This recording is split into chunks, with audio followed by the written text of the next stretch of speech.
Hey, what is going on, you guys? Yes, I'm not motovlogging. I've got no helmet on and no gear. I'm not squidding. It's all good, guys. But today I thought I'd do something a little bit different. I thought I would install this. Now, I got this little slip-on for my R3. If you actually want to see an unboxing of this product, you can check. I'll put a annotation or link or something somewhere on the video so you can go and check that out. But I thought I'd take you guys through the process of installing this. So I'm in the shelter at the moment, where I'm about to go out there and try and install this. It is super windy, so I'm hoping the audio turns out right for you guys. So I'll do a before and after exhaust sound as well, so if you want to hear what it's like if you're thinking about buying this product itself actually costs anywhere up from $400, so it is a quite expensive product. I got this discounted because it's MotoGP at the moment, so they're doing discounts and stuff on all the parts, so I got this a little bit cheaper. But you know, you're going to be looking at around about $400, which is cheap for Acura stuff, but you know, it is pretty expensive if you're on a budget. So anyway guys, without further ado, let's get into this and install this thing, eh? Hopefully it sounds better. So firstly, let's start off with the tools you're going to need. You're going to need a ratchet, 3/8 ratchet, 1/2 inch ratchet, or even maybe a T-handle if you've got that, but you're going to need some sort of ratchet. You're going to need a Torx bit. Now the torque bit you're going to need is a T45 torque bit, and that is for this clamp here, which is the actual new clamp that will be going on the bike with your new slip-on pipe. So set that aside. You're going to also need a 12-13mm ring spanner or even open ender. What you're going to actually need is you're going to need the 13mm one. So if you just have a ring open end spanner, just get a 13mm ring open end spanner, and that is for the back. That's the nut that goes on the back of the bolt that passes through the actual top of the muffler. You're also going to need a 10mm socket, and an extension won't go astray. You also need a 13mm socket, and also a 12mm socket, and a shorter extension won't go astray either. So I've got wobble bar. These are wobble bars, so you can actually pull them off. It's a wobble bar. You don't need that, but you can just use a normal extension for yourself. And you're going to also need a 5mm Allen key or T-handle like this. So first off, here's your bike, completely standard. This is the R3. So if you have something different, maybe slightly different, but I'm doing this for the R3. First off, you want to start off by removing these. So these are 1, 2 and 3. There's one underneath. These are 5mm Allen keys. So you want to start off by undoing them. Now you don't have to undo this. You can go around the back and actually get to the bolt underneath. But I'm doing this because it makes it a lot easier, and there's some people that will want to actually open, so I'm doing this for you guys. So it's optional if you want to undo this piece or not. Now these may be quite tight, so you've got to muscle them. It may take a bit to undo, but just apply some force to them and you'll get them undone eventually. Just don't round them out, because if you do round them out, it's going to be a little bit of an issue for you trying to either get them out if you do need to get them out, or retighten them again. Make sure you set all your bolts and fasteners in a place that you do not lose them, step on them and kick them around everywhere, because that's not so good. So this is just a plastic trim, we'll set that aside. Now the next thing you want to do is you want to get a little extension and a 10mm socket. Now this is a 3/8 drive, so just get on there and you want to get in. I don't know if you guys can see it. You want to get in to this bolt under here. There's a bolt just at the back of the muffler here. You want to get in and undo that. So this one might be pretty firm, so you might need an actual single hex socket, but nah, it's not that tight, so you just undo that easily enough. Just loosen it up so it just wiggles. I don't know if you can see that. Just wiggles a bit. You don't have to have it completely off, because the pipe just slides off. So the next one you want to get to is this mounting point up here. So it's a 12mm nut on the back, and you've got a 12mm bolt that goes through. So you get your socket on the front, you get your extension just here like that. Like I always say guys, keep all your standard fasteners, standard mufflers, everything, because this stuff is bloody expensive to buy. and it's better just holding on to it. You never know when you might need it. And just the 12mm on the back there. Now this might be quite tight, which it was. And you just undo that till the nut comes out off the back. If you've got an air ratchet or something, you can always use that. Just be sure not to over tighten or strip bolts or anything along those lines, because then you're going to have a bad day. So this, just wiggle this, lift it up so you can actually get the bolt out, sit that in the bolts box, slowly wiggle the exhaust and twist it.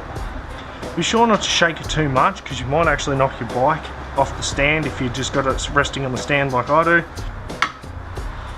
So just wiggle it back and forth and it'll eventually come undone. You can loosen the clamp off a little bit more if you are having serious issues with it, but this is the standard muffler and it weighs a ton. So this is what we're going to be putting on it. The nice little lightweight, like the weight difference is massive, so you're going to get a decent weight saving with this. Power gains I don't know, because we're actually keeping the standard muffler box there, so I don't know what you're going to sort of get in power gains, but you're definitely going to make a weight saving, and hopefully it sounds a bit better. Before you go installing the actual slip-on, make sure that this surface here is clean. You may get a little bit of gasket or something still stuck on here, so just lightly go around and clean it up. Use a screwdriver or something like that and just scrape it off. It shouldn't be on there too hard. It depends on when you put it on your bike. If your bike's reasonably new like mine, it should come off pretty easy. If it's been on there a while, then you may have a little bit of issue. So just make sure that's clean so the new gasket can just slide on easily. So now let's get to installing the new pipe. Graphite gasket, and slowly slide that in there. So it's a nice fit like that. Then you want to get your band clamp. Now Acra tell you to put the band clamp like so, like down like that, or at least that's how they demonstrate it in their instruction manual. So you can probably put it any way you want. I'm just going to have it down there like that, just in case it comes loose. It's pretty easy to actually get to. So you want to do that, and you also want to use some of their anti-seize, and you want to put it on the thread here. So this is, I think it's copper grease. Let's say it's copper grease, just so you don't have an issue in trying to actually undo this down the track. So next you just want to line it up and slide it in. Now that's what she said anyway, just make sure you don't damage that gasket. Just slide it all the way home and make sure that it lines up here. It needs to slide a little bit more, lines up like so. Then you just get your bolt. You can put anti-seize on this bolt if you wish. I'm not going to do it personally because this is a bolt that I don't really want to come undone. You can actually put Loctite on it too if you want, which is the other end of the scale. So you want one washer behind the bolt head like so, and you want another washer behind the nut itself. So slide that through like so, and you put your washer on the back here and your nut on the back of that.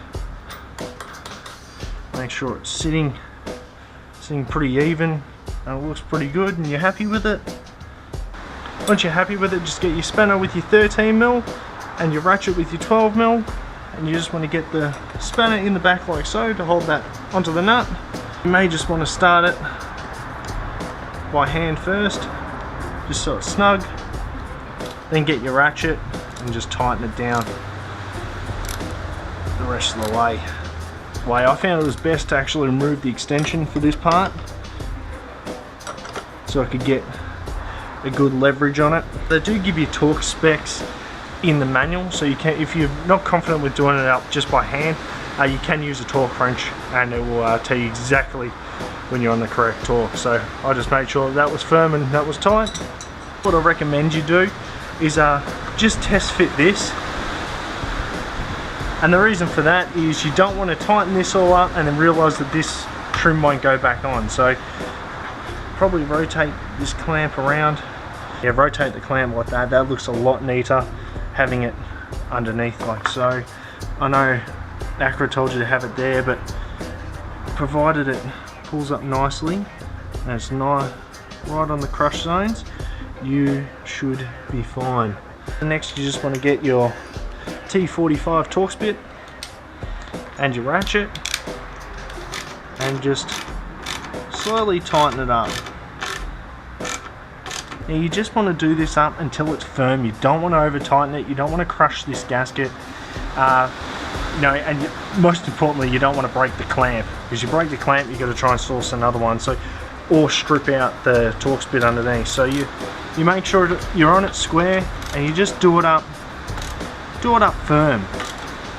What you want to do before you actually put this trim on, and definitely before you start the bike, is you want to go over the muffler and clean it with they say for stainless steel, which this is stainless, to use contact cleaner. They say for titanium to use WD-40 or something along those lines. So they also say not to use acidic products on this, and the reason for that is you will damage the material, and the reason why they ask you to clean it is because the heat can actually burn the oil from your hands, the fingerprints, onto the system itself or the exhaust itself, and that you don't want. So apparently it's just an issue for the first initial startup, from what I've heard. So that's what I'm going to do next. With cleaning it down, you just want to use your contact cleaner and a soft cloth. Don't use a real abrasive sort of cloth. So just that. And I don't know about you guys, but I don't really want to be looking at fingerprints burnt onto my exhaust system. So once that's done, we put our last trim piece on. So we get our Allen key bolts. If you're afraid of them coming undone, you can put Loctite on them, but they sit on a rubber grommet, so you should be alright. So let's start it up and hear it for the first time.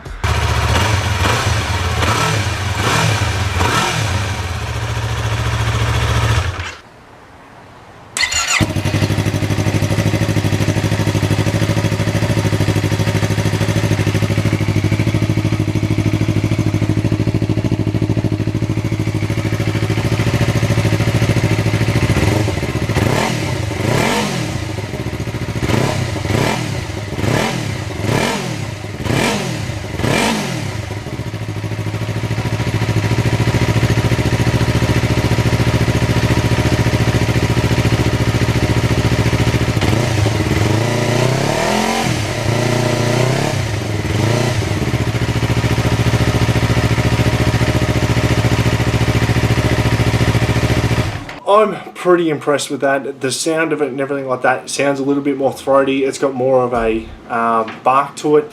I didn't want one that was super loud, you know, that was like really loud, like the full system that you can get, the race system or something for it by Acura. Or you can go, you don't have to go with Acura, you can go with different companies, you know. I went the Acura because I like that short little stumpy MotoGP style, and I wasn't really a fan of the M4, so that's the one I went.